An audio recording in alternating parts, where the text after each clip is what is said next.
So just how would you just kind of summarize this season for the team, just the ups and downs, and how y'all managed it? Um, we persevered, brother. Uh, I think there were a lot of ups and downs, a lot of highs and lows. Starting off the season, the way that we did, was very hopeful, and obviously injuries are a part of basketball, and the injury bug caught us pretty tough, and in terms of taking out our two best players for you know 2/3 of the year, um, in Zion and Bi, and then taking out Jose for the last 20 games or something like that. So to have rotational players, obviously two 25-point scorers, be out that much, it says a lot for us to be able to still have a winning record, go 42-40. I think it's been over 5 years since the organization has done that, so that's something to be proud of. But obviously, it was such an abrupt ending with the play-in. It's a little different than being in the playoffs. Going into a playoff ending game or something like that, that your season may be over, but with the play-in, it was kind of just like, oh wow, that's it. So. You guys got a ton of young players. Just how you feeling about the future of this team? Oh man, first of all, the young guys, what Herb and Jose did last year was surreal, and then what Trey and Herb and Jose did this year, and then what Dyson was able to do, show flashes of what he's going to be able to do as an NBA player. It bodes really well for us as an organization going forward, and I'm just very proud of those guys for how they were able to bounce back. Trey specifically doing what he was doing so consistently, and then progressing throughout the season.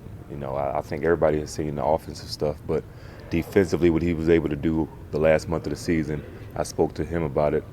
I think that's something that's really going to be really good for him. He's going to shoot the ball. He's going to be able to, do the dunks and things like that. But when he's able to defend and be a plus defensive player on the court, the sky's the limit for that guy. And I'm just really proud of him progressing the way he did. And also Herb, he started off a little tough, got injured, but really finished the last month and a half really, really strong for us. So really happy for those guys. GT, where is this franchise at now compared to when you got here 2 years ago? I think we're in a much better place. I think Willie has done a great job of, putting his imprint, the positivity, the fact that guys walk in here wanting to be in the gym is different than what I heard years prior to me getting here. And I think, being in a place where you want to come to practice, you want to come to the games, you want to be around your teammates, that means a lot, especially when you have a young team. And these guys keep me young. I laugh all the time. I've told everybody this team is easily my favorite team to be around, to be on the bus with, to be in the locker room with, to go out to dinner with. So that really bodes well for us in the future. The teams that play well have a lot of camaraderie and chemistry off of the court. How have you seen Willie grow as a head coach in year 2? Just understanding little things, being open-minded to suggestions, asking questions to his players about what they think. He came into the situation, I think 5 years as an assistant, first time being a head coach. And, people got to understand that this was his second year as a head coach. So he has a lot to learn, just as much as the young players have to learn and be an NBA player. So just him being open-minded and asking questions and, it being a collaborative effort, I think he's grown in that regard for sure this year. In a lot of these exit meetings and talking with coaches, what is kind of the mindset going into the offseason? Is there anything you guys are taking specifically into the offseason? Well, I haven't talked to him yet, but I think, honestly, first and foremost, get our bodies right. I've been in enough exit meetings that most of them are pretty much the same in terms of, guys need to work on certain things, work on your weaknesses and hone your strengths.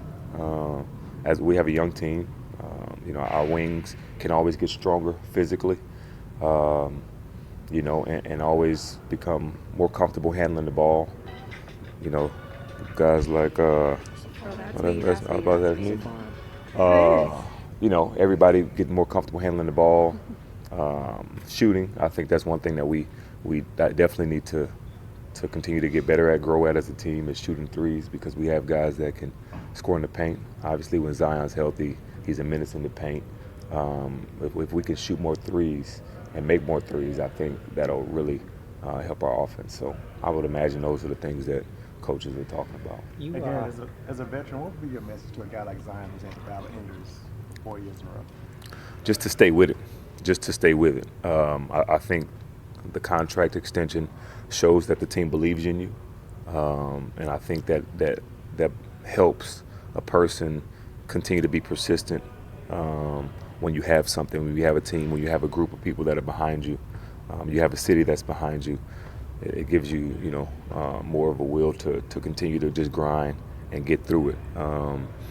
And taking care of your body, eating as well as you can, exercising exactly how you should, getting the people around you to, getting your physical therapist, getting all of your people in line in the off season, and just being consistent. Consistency is one thing that I think separates the elite players from the guys that are just good.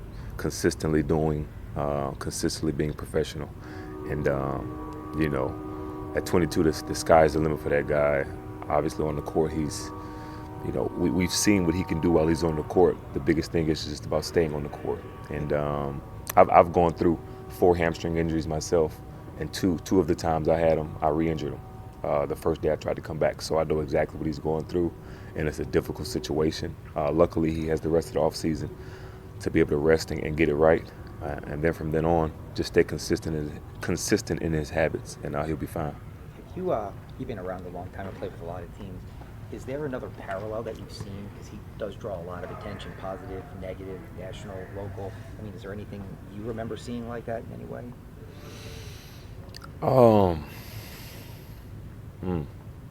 Nah, I don't. I do not. It's pretty unique in that situation. And then again, there's not a parallel in me in terms of how he plays either, because of how cerebral he is on the court, and how physical he is, but he plays with finesse. And everybody he hates when people talk about him as a football player because he plays with so much finesse. But I haven't seen any parallel to him. And what about in the league? Have you noticed a difference in what's expected of players to play through when they're sore but not injured, and the process for determining when guys are able to return safely but quickly? Yeah, there's definitely been a difference. I mean, I don't think that's a secret. When I first came in the league in 2009, it was guys wanted to play 82 games. That's just what it was. Load management was not a thing. Nowadays, the governors hire scientists, sports scientists, to do all this research and look at your body and see where you can be optimal. At the end of the day, the playoffs is where you make the money, and where where the team is the most successful, where you can be successful. So taking a game or 2 or 3 off, if that's what makes you best in playoffs, then that's the case. But it's definitely different. There's no question about it. And how are you feeling about your future? Is it a thought process at all, or you just no doubt that you still got some hoop left in you? Oh, I definitely, on my side, I still got some hoop left in me. You can ask the guys when I play conditional league, and you know what I'm saying. But I would love to be back here. It was a different role this year, changing last year, and then this year coming into it, I knew what it was going to be, and I totally embraced it. Hopefully the guys. Hopefully I didn't talk too much to the guys on the sideline or in practice. Hopefully they understand whatever I say is coming from a we win mentality and a team mentality, and helping the coaching staff out in any way that I can. But I'd love to be back here in that same role if they need me, or definitely in between those 4 lines if they need me to. JT, longest tenured veteran Jerry, in the locker room with the president, new CBA coming out. What do you think about the state of the league and where y'all at? Oh, we're in a great state. We're in a great situation. You know, CJ and I worked really hard, as well as the other guys on the executive committee and our executive director and everybody else in the PA to get something that we felt would really be good for all players and help this league as a whole grow. And I think that we've done that with the CBA. So shouts out to the people that helped put that together. And, you know, there are a lot of things in there that will help players beyond basketball in terms of things that we can invest in and things of that nature. So the state of the league is in a great spot. Hopefully in a really good spot once we figure out this new, you know, once they figure out the new TV deal. But I'm happy with what we were able to do with the CBA. Did Draymond Green's comments disappoint you? Nah, you know, those everybody has their own opinions, and you know, Draymond is one guy. He has opinions that differ from a lot of people, and you know, that's why we're a collective. You know, everybody has their own opinions, has their own situations, and we respect that. Was there anything in there in particular that you liked or didn't like? I mean, whether it's still the 82 games or the play-in tournament or the... I mean, the play-in tournament for me, there's not much difference. You know, a team that plays well in that situation some players will make a little more money. It's still regular season games at the end of the day, so I think it was something that was a win-win for players, to be honest with you. There's really nothing that I didn't like, to be honest with you. I was a fan about being able to invest with governors, raising that threshold, because you know, a lot of guys are thinking about venture capital and things of that nature now. So we want to make sure that those opportunities we have more of those opportunities. Did you know Wayne Sims at all? I knew Wayne Sims very well.